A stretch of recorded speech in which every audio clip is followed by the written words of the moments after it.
global, e temos a área mais ginecológica do grupo, que é dor ao ato sexual. E o que a gente percebe também é que para que essa mulher tenha uma qualidade sexual, ela precisa se conhecer com autoestima, desenho, maquiagem, saber andar no salto, ter erotismo. Por isso que, se você perceber, cada um dos nossos profissionais que está aqui tem uma especialização em cada um dos temas. Então, por exemplo, desejo. Quem trabalha aqui com desejo? Todas, né? De uma certa forma, mas quando a gente fala em desejo, a gente pode falar de autoestima, do conhecimento. A gente tem que se conhecer, a gente tem que conhecer a alma da gente, porque senão a gente não identifica o que é vontade, o que é desejo, não é? Como que a gente consegue, então, Eliana, trabalhar esse desejo em algumas mulheres que têm essa dificuldade? Olha, na parte prática, quando a mulher assim não se gosta, que ela se camufla, ela normalmente baixa a autoestima e, consequentemente, ela vai ter uma autoimagem negativa. Isso vai interferir numa dificuldade em ser sensual e atrair. E a Andréia pode jogar melhor a parte do desejo na terapia.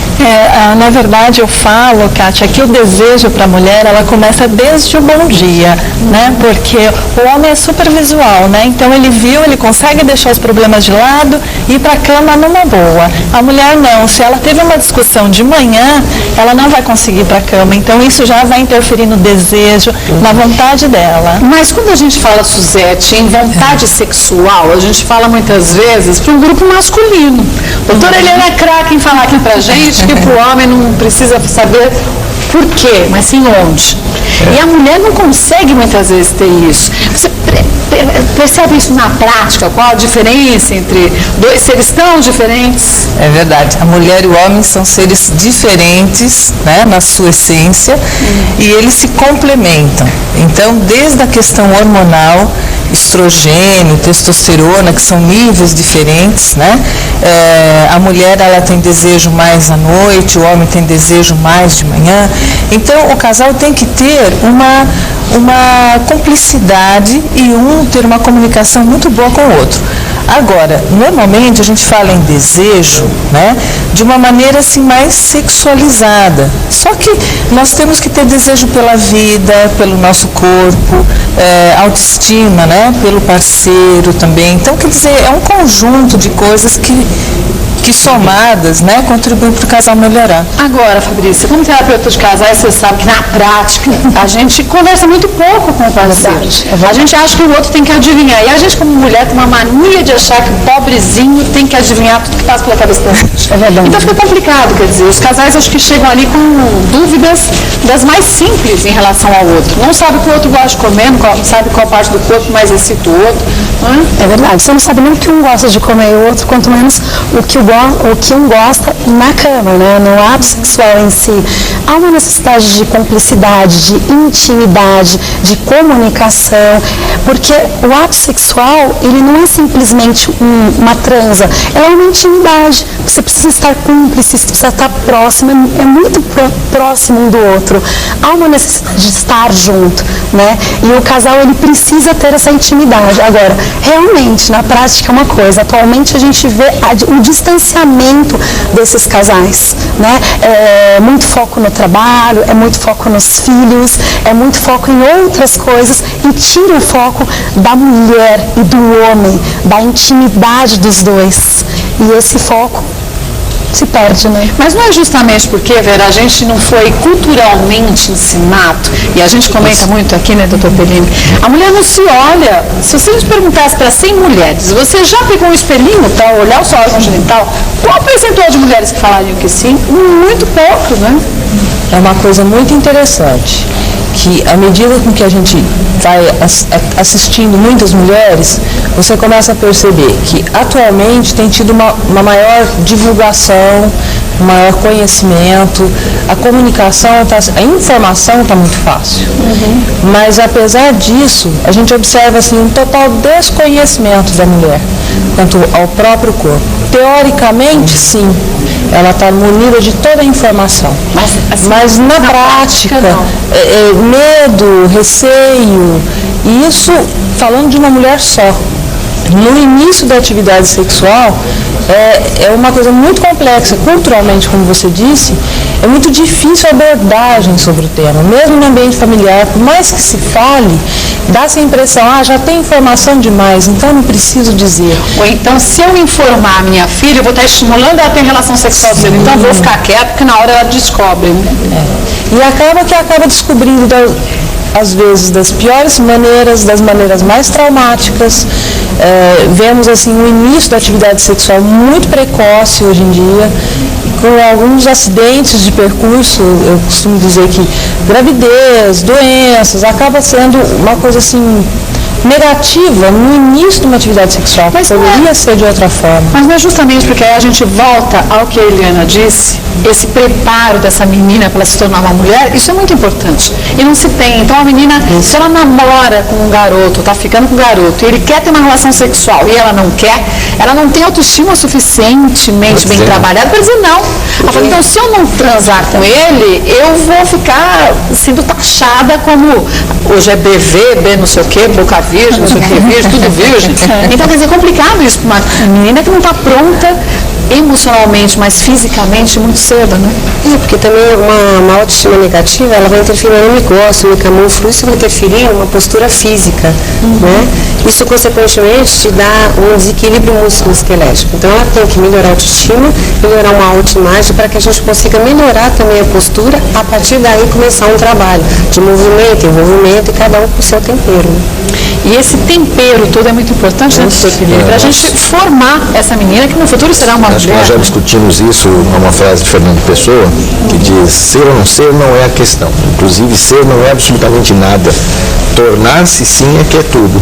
Então, a mulher, para fazer sexo de uma forma qualitativa boa, ela tem que se tornar mulher. Como adolescente, ela faz sexo de um jeito, como menopausada faz de outro, mas a essência, tanto da adolescência até a morte, é a mulher. Que, infelizmente, no nosso serviço, a gente vê, está oprimida pela religião, ainda poderosamente, está oprimida pela família, ainda poderosamente, e pela estética. Há mulheres que não se expõem, não se abrem, não se colocam em situação sexual com medo de o parceiro criticar. Por exemplo, veja hoje, por exemplo, no nosso grupo, hoje uma das nossas clientes, ela disse assim: olha, o meu cabelo é sempre bandido. Ou está armado ou está preso. Eu achei tão espontâneo, mas imagina uma mulher que... Mas ela faz isso na brincadeira, lógico. Com vocês, mas com parceiro ela não fala isso. Mas ela, se ela tem um cabelo desse tipo, imagina como ela se comporta sexualmente. Com limite, com limitações. Porque está sempre presa, sempre sob tensão. Você em casa está assistindo a gente agora, você pode fazer a pergunta que quiser, viu? Ou por Skype, o Riquinho já está lá prontinho para te colocar no ar, ou mandar suas perguntas também em mulheres@tvgazeta.com.br. Skype, programa _mulheres. Qual a pergunta, Joana? Não vou dar, mas me fala antes. Não, ele falou, ela não quer ser identificada, mas já ficou bom.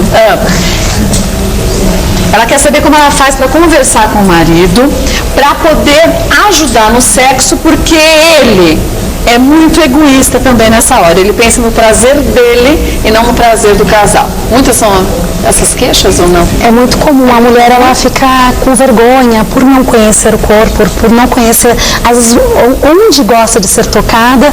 Ela também tem vergonha de falar para o marido onde tocar, o que fazer. Talvez, se ela falar diretamente, precisa ver qual a intimidade que ela tem com esse marido. Mas se ele é tão egocêntrico assim, só pensa nele, você acha que ele vai parar para ouvir? Mas você vai ficar quieta, depois a gente conversa, mulher fala demais. Mas ela pode conduzir de uma forma diferente na hora do ato. Mas aí ela tem que se conhecer, tem que conhecer o seu corpo e saber usar de toda a feminilidade dela. É muito comum a mulher deixar o homem conduzir. Então ela pode conduzir, ela pode fazer brincadeiras diferentes naquele momento, pegar a mão dele, tocar onde ela gostaria que tocasse, abraçar ele de uma forma que ela gostaria de ser abraçada, beijar alguns lugares que ela gostaria de ser beijada. Né? Porque você faz isso, não percebe. Veja, Kátia, amor é uma coisa que se faz a dois. Não dá para amar sozinho. Sexo dá para fazer sozinho. Sim. E, portanto, o sexo é uma coisa egoísta. Tanto que há determinadas mulheres que, não sendo egoísta, não têm prazer porque elas ficam se oferecendo ao parceiro. Sim, mas, por exemplo... O que nós precisamos é um equilíbrio. O equilíbrio, quer dizer, agora é você e depois sou eu. E de que forma que a gente pode fazer essa relação ser também prazerosa para os dois, né? Provavelmente, no caso dessa nossa telespectadora, há um desequilíbrio na qualidade do relacionamento. Às vezes esse homem é muito poderoso e ela é inferiorizada. E nessa situação que na vida comum ele é o provedor, fornece mais dinheiro, fornece mais sustento, ela se sente inferiorizada e sexualmente ele faz a mesma coisa. Nós temos um caso no nosso grupo também que é o contrário. Ela é extremamente poderosa, ela tem mais dinheiro e o parceiro é mais inferiorizado. Ele não consegue, tem ejaculação precoce. Mas por quê? Porque ele se sente inferiorizado. Ela é egoísta porque ela manda mais. Aqui o que deve se fazer? Ela também tem que ser mais egoísta. Usar o seu corpo, desenhar melhor o seu corpo, se sentir mais desejada e controlar esse parceiro num ponto em que ela possa se sentir bem. O Luiz, ele mandou um e-mail pra gente dizendo o seguinte: ele conheceu uma menina pela internet, ela mora fora do país. Ele pergunta se para a mulher o sexo virtual é tão prazeroso quanto para o homem. O que vocês acham? A mulher ainda encara isso com a mesma naturalidade que o homem ou não? Depende, Kátia, varia de mulher para mulher. Aquela mulher que é mais solta, mais resolvida, ela vai aproveitar esse momento e ela vai conseguir ter prazer sim. Então depende do jeito de a mulher ser, não dá pra gente generalizar em nada. Não dá pra taxar em sexo. Não. Vamos dividir em X grupos. O que é interessante é que uma mulher talvez que não esteja nesse modelo pode ser treinada por esse parceiro, já que a distância é necessária. Não há sentido a distância bloquear o interesse sexual. Então, se essa mulher não gosta, mas com esse rapaz ela começa a crescer, provavelmente nos próximos parceiros ela estará extremamente ativa num jogo como esse. Se ninguém tentar, se esse parceiro à distância não tentar mandar uma... É evidente que o casal não progride. Nós somos um reflexo das parceiras e parceiros que tivemos, tanto desde a adolescência até a morte. E seremos melhores cada vez que a gente for submetido a um parceiro melhor. Infelizmente, como dissemos, acidentes de percurso são parceiros que são colocados na nossa vida que nos inferiorizam. E aí vale a pena você rapidamente fugir disso. Cuidado com o sexo virtual, porque na verdade um dia ele será real. E será que tipo, que é o que acontece na vida? Por exemplo, quando eu conheço uma pessoa na rua, é virtual. Eu imagino que ela será de determinado jeito. Quando eu encontro na verdade com ela, dentro de um quarto, é real. E às vezes você se desilude com a pessoa que conheceu. No sexo virtual via internet é mais complicado ainda. Porque você não tem o cheiro, você não tem o toque, você não tem a sensibilidade da palavra. Quando a pessoa tem talento e é sexy, esse talento vai pela internet também. Mas quando a pessoa é medíocre, ela é medíocre na internet e é medíocre ao vivo. Você disse medíocre, porque não tem sombra de dúvida. Tem sombra de dúvida. Isso é ruim. Ele é ruim na internet. Você já está achando que ele é ruim na internet. Imagine pessoalmente. Mas é engraçado como a mulher, a gente tem isso, não só na adolescência. Tem muitas mulheres que mesmo numa idade mais madura, continuam achando que as coisas vão melhorar e você vai mudar o outro. E o outro é o outro. Você não pode criar expectativas da sua felicidade em relação à mudança da vida. Hoje a gente acredita e sente isso no nosso grupo, quando a mulher se liberta dessa necessidade sexual, se liberta dessa necessidade estética, se liberta da necessidade opressiva de um provedor, mesmo que a vida sexual não melhore, a qualidade que essa mulher vem é diferente. Ela já vem maquiada, ela já vem com uma roupa melhor, ela vem com uma expectativa melhor. Isso para nós é fundamental. E com a forma de andar e se portar. A gente diz para ela, doutor, eu vim aqui para curar o meu problema sexual. A gente, olha, cura não vai ter, mas provavelmente você vai sair daqui muito melhor. A Vivian mandou um e-mail para a gente dizendo o seguinte: ela só tem vontade de ter relação sexual depois da menstruação. Antes disso, isso uma vez por mês. Os outros dias, esqueça, de jeito nenhum. Ela diz que essa relação dela está sendo prejudicada em função disso, pela falta de libido. Falta de libido também pode ser um problema físico, não só psicológico, doutora? Sem dúvida. Pode?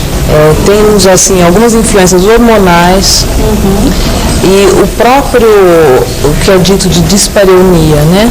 É que a dor ao coito. A mulher que por alguma razão tem alguma dificuldade por processos inflamatórios por alguma questão anatômica mesmo, gerando dor, ela se retrai com o ato sexual e com isso inibe a sua libido. Mas aí a gente volta para o começo do nosso bate-papo, quando a Andréa disse muito bem, a mulher ela já entra nesse jogo sexual logo cedo. Então não adianta só na hora de deitar, na hora que quer ter uma relação sexual, você ser delicado e gentil. Tem que ser sempre. A gente não separa, os homens conseguem separar isso, né? Pode ter brigado com a mulher, quebrado uma pau e vai lá, transa e tudo bem. A mulher muitas vezes não consegue, a gente... Tudo interligado, a gente não separa assim, isso é certo, isso é aquilo, o que você me falou eu também vou esquecer. É mais difícil para a mulher, né? Na verdade, Kátia, nós crescemos ouvindo os contos de fadas, né? Então a gente espera o príncipe encantado, né? Sempre o sonho da Cinderela, o cavalo branco. E na vida real é a mesma coisa, a gente fica esperando, por isso que você disse, muitas vezes nós queremos ouvir dele certas coisas, mas ele não sabe o que a gente quer. Então a gente tem que verbalizar. Então acho que está muito intrínseco nesse aprendizado, nessa educação de crescer esperando o conto de fadas. E o conto de fadas, na vida real, é bem diferente. Não é só o Felizes para Sempre. É só comercial de margarina. Não, ele até existe. Aquela luz perfeita, aqui da família. Ele até existe, mas é por um período, né? A felicidade. Agora, as mulheres hoje descobrindo esse lado onde o príncipe não existe, onde o Peter Pan é broxado, e elas preferem o Capitão Gancho, porque ele tem uma série de brinquedinhos especiais. Capitão Gancho. Na verdade, o que a gente sente é que a mulher hoje, que está desimpedida de um casamento medíocre, ela é uma outra mulher. Impressionante o número de mulheres que a gente pega acima dos 60 anos que se descobriu um novo parceiro, um novo relacionamento, uma nova proposta, não quer mais casar, ela quer uma vida sexual, ele num canto, ela no outro, e a gente se surpreende com essas mulheres. Ao mesmo tempo, infelizmente, a gente pega mulheres muito jovens, extremamente bonitas, elegantes,